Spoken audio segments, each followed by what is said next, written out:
Tom Hellier, founder and owner of Rust Belt Records LLC, and founding member of Last Choice. And Frank. You're kind of in the middle of something. That's the microphone. Hey, I'm doing stuff. Your paws are filthy. Look what you've done to my pants. What are you walking through? A garbage can? Yeah, go on.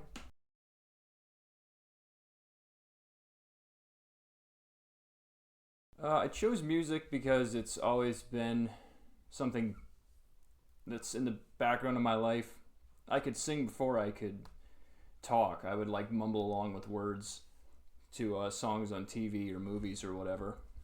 And I was a big churchgoer as a kid, and one of my things was I always joined the choir if I had an in. So it just kind of developed from there. I had a lot of interest growing up. I wanted to be a director, I wanted to be an actor, which I still think I could in some degree, but music really took a hold. I was going to be a history teacher for a while. When I was still a pretty devout Christian, I wanted to be a pastor, which I am ordained in the state of Pennsylvania, which is, there's a cosmic irony to that I like. But music, above all that other stuff, just kind of stood out. It's always been there. It's always been something that if I was having a rough time, or even if I'm having good times, it just kind of made things better. It made emotions more intense. It made me remember things, associate music with memories more, so I didn't forget things. And I just feel like it's a healing thing. I'm not the type that's going to be a doctor or a dentist or anything like that. So I feel like the only way that I could help the most people was through something artistic, and the thing that has always had the most impact to me was music. And I just wanted to pass that forward. I didn't really think it was gonna culminate into what I'm currently doing right now, but yeah, it's always been there. I couldn't get away from it. I've tried quitting it twice, and I can't. So it's something that kind of chose me more than I chose it, even though that's really cliche.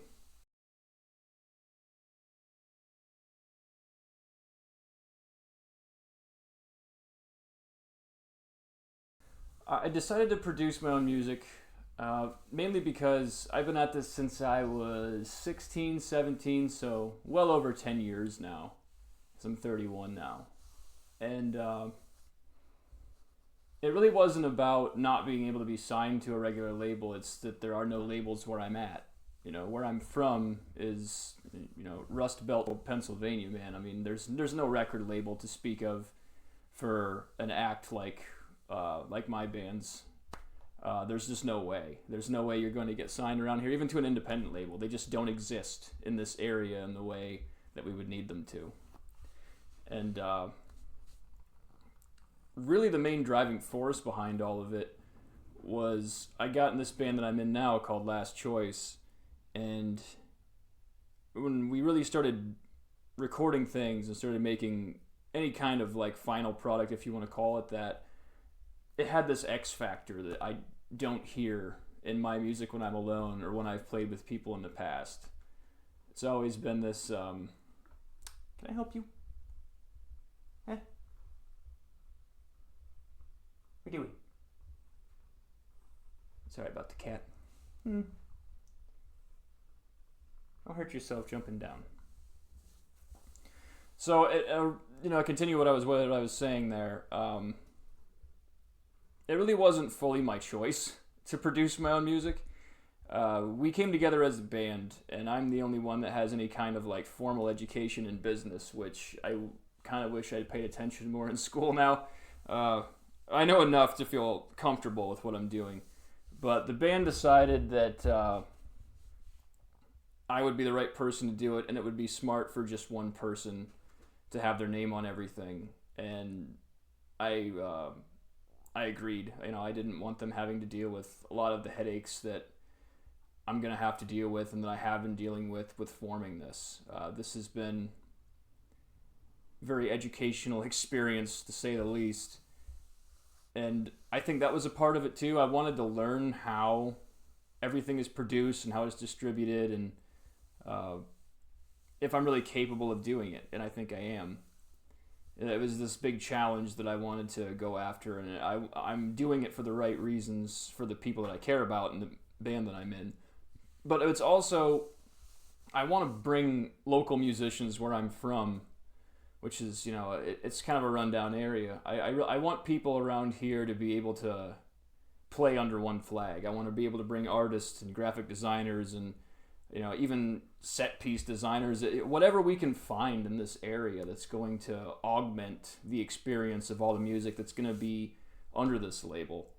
I don't want to just confine just this to me.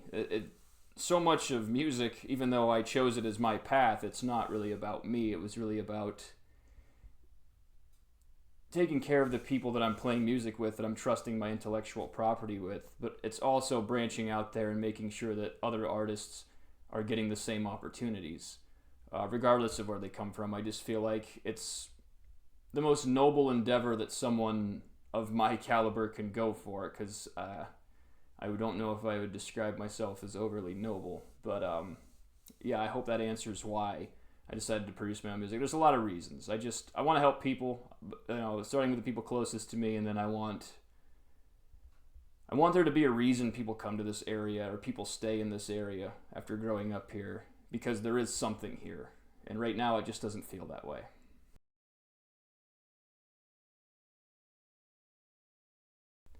Yes, it is very hard to balance music with just the everyday life. For instance, having a day job is really difficult, especially when you're trying to run your own business, but especially one that's so stop and go, hurry up and wait, as a record label can be.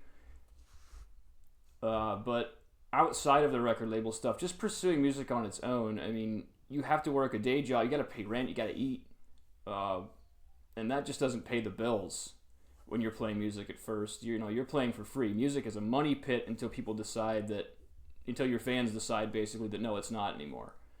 You don't decide that. The listeners decide that. The people who buy your music decides that, and we've not come to that point yet. I've not come to that point yet. So day jobs are incredibly necessary, however much they feel like they drag you away from what you want to be doing. There is no bigger example to the whole, if when you have the money, you don't have the time. When you have the time, you don't have the money. You can multiply that times 10 for musicians, because you can blow through a year's wages on music in an afternoon, on the equipment and all the stuff that you would need to be successful as a musician and to sound the way that you want to. I'm a firm believer you don't need all the fancy equipment. You can make great music off of cheap ass crap equipment. It's all a matter of who the artist is. But as far as balancing, family and friends and things like that, I mean, you lose touch with people. You get so spun into what you're doing, and you want to put time into it, and what excess energy you do have after the stuff you have to do with taking care of your home dwelling and then making sure that you can afford it by having a job. There's not much money and time left. And that makes it so you end up sacrificing a lot of things. So that definitely makes it the hardest, because time and money balance it feels nearly impossible with music.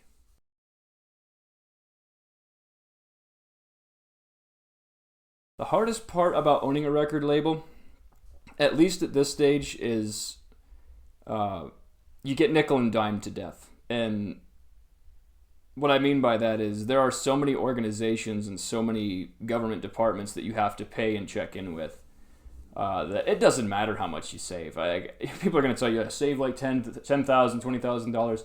Well, I saved a fraction of that, a decent fraction of that number. I'm not going to say what, but it was thousands of dollars I saved for this, and it's gone already. It's gone very quickly. And that sucks. And the thing that really sucks the most about it, though, is it just doesn't stop when it starts. It is amazing how many organizations, I mean, probably shouldn't say this, but it feels like paying tribute to the mob, but I'm not paying tribute to one mobster or one mob family. I'm paying tribute to this mob family over here or this mob family over there, and they all have the grounds to come in and take my business, and I'm right there. I'm just back to go, which is terrifying to say the least.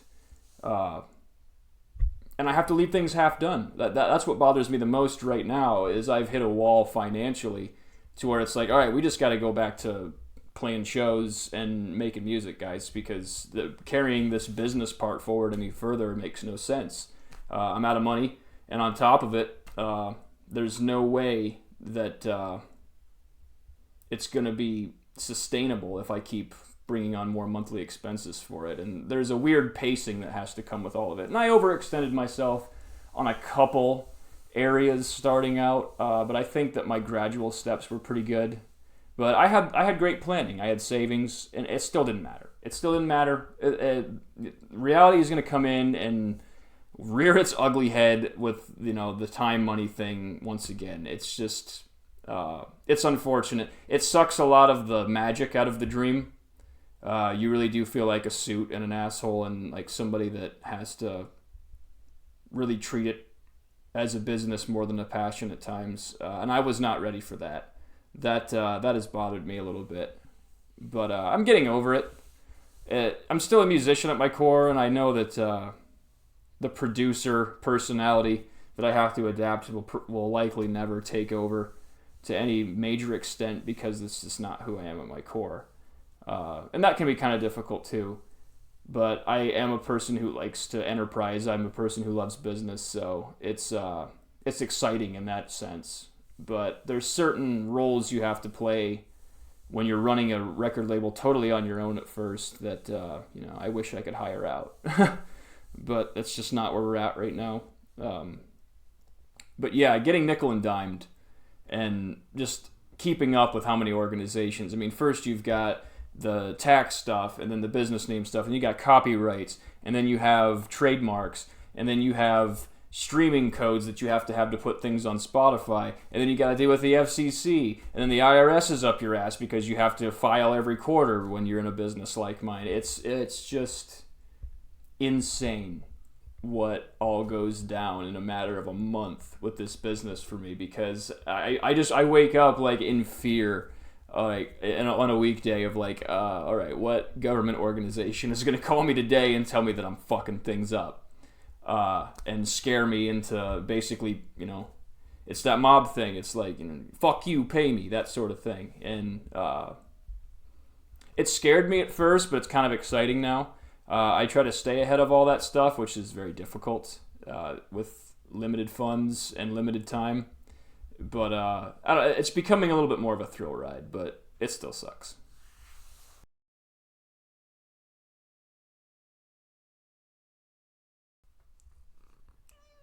First release will probably be by the end of the year, and it's more than likely going to be from the band Last Choice, the band that I'm a part of. That's nature of the thing. I don't have any other acts lined up right now. We don't even have our contract signed as a band, so the band itself isn't even technically part of the record label yet. Yeah, by New Year's this year, by New Year's 2025, I want to have like the first EP out. I'm not looking at a full-length album. We're recording in the background of what you see is it's a dirty basement. So we got limited equipment as far as the tech, but it's okay. It's not like it's not a nightmare situation. If anything, it's a lot of fun producing a first record like this, because this is kind of how things were done in the late 80s and early 90s. Things were done out of garages and basements and all of that, and they were imperfect. They had a lot of dodgy sounds on them. There was a lot of lack of mastering, a lack of knowledge on how to properly edit everything audio-wise and all that. So I like that I've taken this kind of classic approach to it, and we'll be able to see the beginning, middle, and end of like where our sound went. So being able to look back on all this stuff and be like, hey, this is how far we've come. It's pretty cool. So yeah, I wouldn't say we're rushing a release by any means, but we're definitely going to be releasing stuff in states that other bands wouldn't dream of. There's going to be a lot of musicians out there when we start releasing stuff that'll be like, ugh, why would you release that? It sounds kind of unfinished. But the raw sound and, I don't know, just getting things out there, just getting the music out there and getting the word out there, and we'll perfect the formula later. And that's how I plan to work with all the musicians that I work with. Is we're going to try and get something out there that you guys like and that you're comfortable pushing out there. But it's going to be imperfect at first, and we're going to work a formula, and we're going to iron out all the creases of the sound and make sure that we're doing things right and make sure that things are developing in a way that especially the artists are happy with. So you can double that for the band that I'm in. I want to make sure that everyone's happy with what we're doing. But I also don't want a 2-3 year production cycle for an EP. That's very inefficient. So yeah, I mean, and I don't have like a time frame for most projects either, but that's pretty excessive for like a 3-4 song EP. So yeah, end of the year 2025.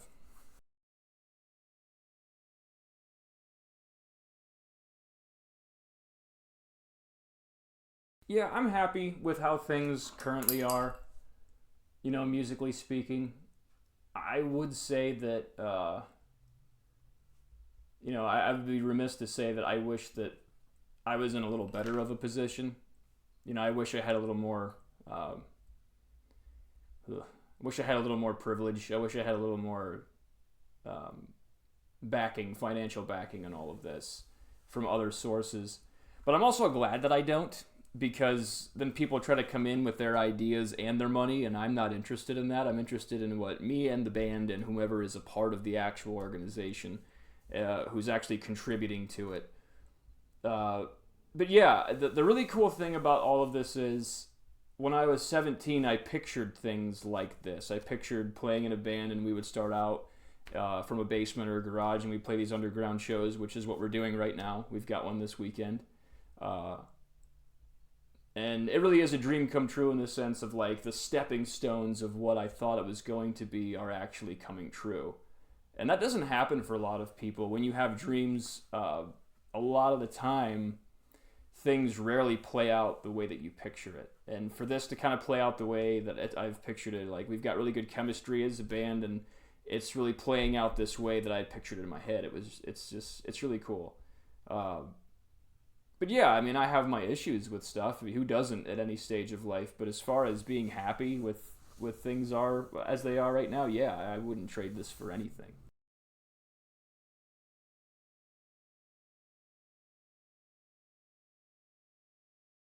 So I don't really have a whole lot of long-term goals for the record label, which is kind of rough to say. I mean, you should probably go into a business with a 5 or 10 year plan, and I have like a 2 year plan. This is really just to get things started for the band and for musicians around here. And what I mean by that is, while my band may be staying on the record label possibly our entire career so we could just self-produce, I would like to see a lot of bands come in and do an album or two with us and then move on to a different organization, move on to a different record label. One that's got a little bit more of their shit together maybe. And that would be kind of cool, to be able to say like, hey, I produced those guys in the early days, and they've got decent amount of fame now, and they're not struggling, they're not working jobs they hate. They can actually do what they love for money. So yeah, I don't see it growing into some big business empire. If I get the opportunity, I certainly would turn it into that. I would love it to be this big thing, but I really don't see that. I don't have any plans for that right now. Right now, I'm just trying to pay the licenses as I can get them, and get all the proper legal paperwork so we can just produce the band that I'm in, and then we will go from there business wise. And that has been a task all on its own. And you got to be very measured when you're doing this kind of stuff, or it just it can blow up in your face really quickly. So I do have expectations, very minimal ones, but as far as specific plans, I mean, it's really just where the wind takes me on this one.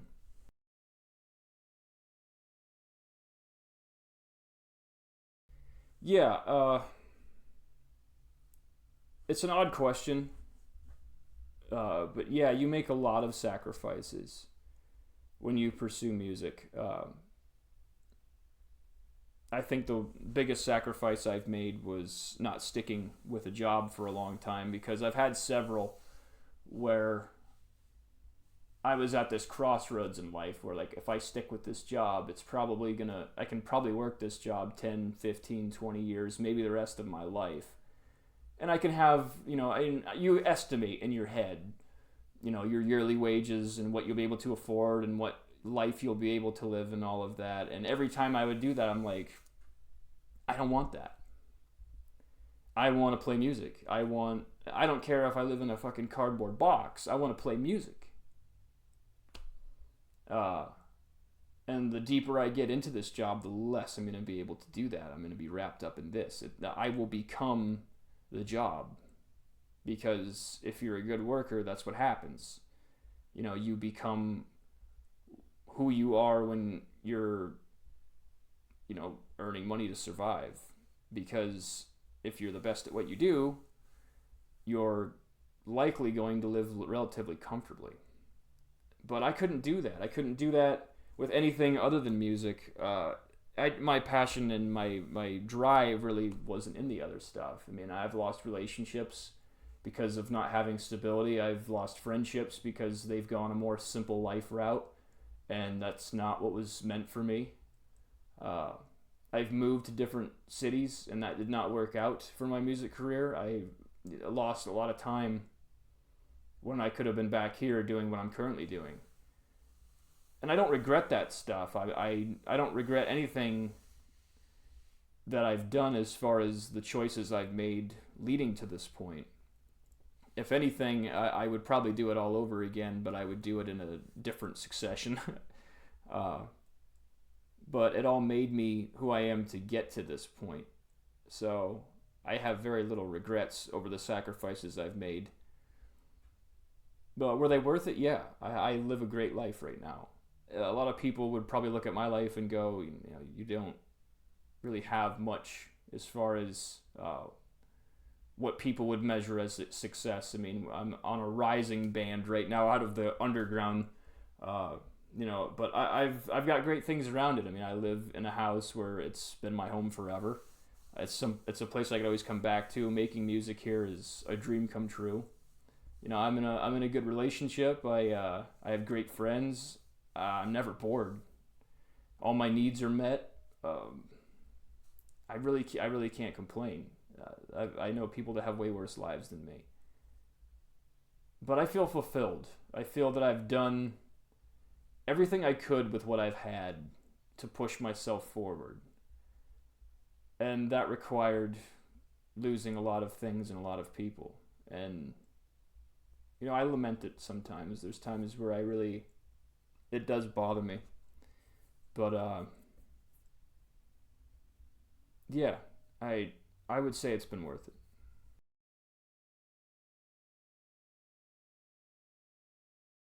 No, this has not been anything like I expected. I really, I did not think when I got into this it would be anything like it. Um, this split musician and producer part and owner of a record label thing, I never pictured myself being that type. It was never really part of the plan. I just thought I'd be some burnout musician in some punk or metal outfit. I'd just be some guy in the background or whatever. I didn't expect all of this. And I'm happy about it, don't get me wrong, but it's not like I did not expect anything. I did not expect owning a record label would be anything like this. It's been it's been a hell of a ride, and it's only just started.